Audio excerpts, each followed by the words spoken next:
Has anyone else received the elusive player survey from Rockstar? If so, do you see any improvements in your player experience after said survey? Are these surveys even beneficial? Does Rockstar even read them? Well, today I'm going to walk through the latest attempt by Rockstar to gather my opinions and maybe get a sense of what they're trying to do. Or maybe not do. This is the second survey request I've gotten from Rockstar in the past year. Before this, nothing. So maybe they're ramping up player feedback in anticipation of the next GTA installment. Well, hopefully, but with Rockstar, you never really know. But I did find some of the questions in the survey rather interesting. So here's the recent email with the survey, and for me, they all look the same. And the wording is also status quo. Here's what it says. Hi. That's rather informal, generic, and cold. Anyway, as part of our ongoing commitment to improving the player experience, you have been selected to participate in a short Grand Theft Auto online feedback survey. This survey should take about 10 minutes to complete and is accessible via desktop or mobile devices. Upon completion, you will receive a gift of $500,000. Pretty cool. To use in GTA Online. And for the record, yes, they actually do make good on this offer. All feedback and answers you provide will be confidential. Thank you, Rockstar Games. Alright, nothing out of the ordinary here. Pretty straightforward and, as I said, very generic. So let's jump into the actual survey now. And I will point out, each of the surveys I received have been different. They seem to focus on different categories of the game. The one you're seeing here now dives a little more into the recent DLC and the GTA Plus topic, as you'll see here in a moment. So this is the beginning of the survey, and what strikes me here is the comment that says these surveys will basically, and I quote, shape and guide how GTA Online will grow and evolve. This is an interesting statement that I want to elaborate on at the end. Alright, after the disclaimer, it jumps in with some very general questions regarding gaming in general, and more specifically, what are your many interests when playing a game?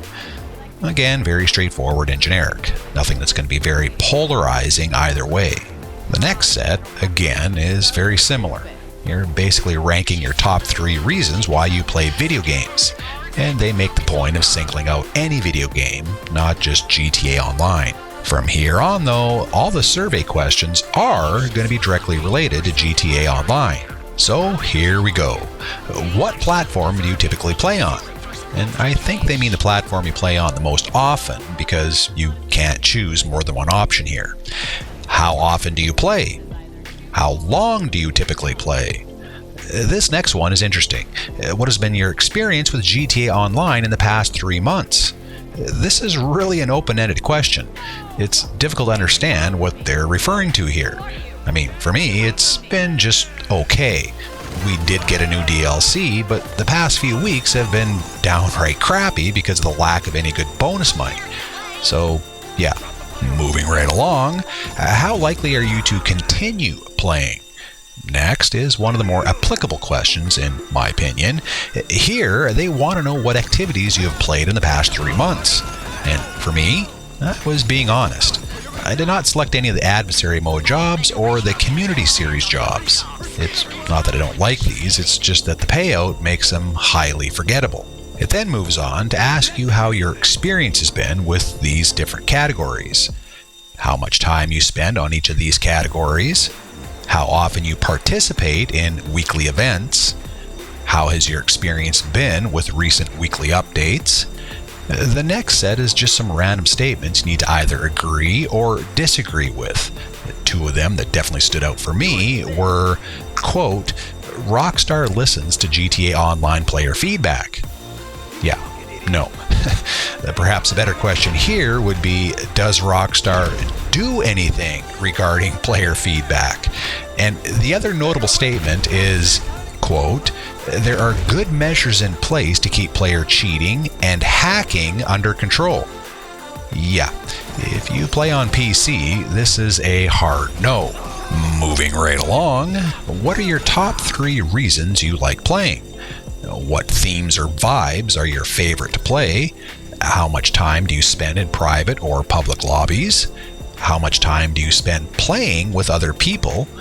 How do you communicate if you do play with other players? And to round out these series of questions, where do you go to learn about new content? Alright, pretty basic so far. However, from here, the next category dives into the recent hands-on car wash DLC and asks very specific questions regarding the DLC.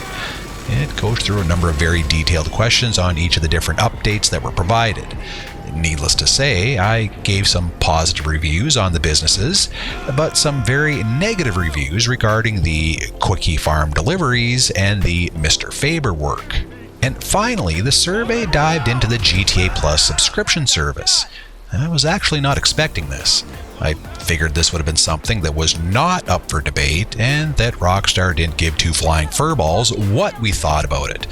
And that may still be the case, but hey, maybe if enough people push back, who knows, right? So the questions themselves are very specific and critical. They go into everything from, do you subscribe? How do you know about it? How likely are you to subscribe in the future?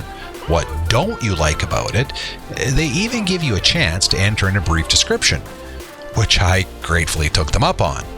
They really cover a lot of aspects of GTA Plus here. I think I counted 9 specific questions on this topic alone. Which brings me to the question I have for you. Do you think Rockstar even listens or cares about these surveys? I mean, I would hope so, right? For me, I can only share my experiences with these types of surveys. In the past, I've worked for many large businesses and currently work for a Fortune Global 500 company, and whenever we see these types of surveys, our first reaction is analytics. Let's just say it's a company's way of showing engagement. They're more concerned with how many took the survey, not necessarily what the results were. Now, obviously, in the case of Rockstar, I hope this is different. Without a doubt, I believe there's an overwhelming population out there that voices their opinion on what is truly broken in this game and what needs to be fixed. Let's just hope Rockstar takes this information and actually does something about it. As I stated earlier, Rockstar explicitly states that they will use this information to, and I quote, shape and guide how GTA Online will evolve. Well, let's hope this is true.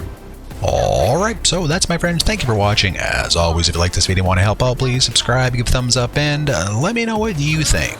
Has anyone else gotten one of these surveys? Do you think they'll do any good? And more importantly, did you get the 500 grand for completing the survey? If so, drop a comment below and let everyone know. Until next time, be happy, be well, be safe, be on TV.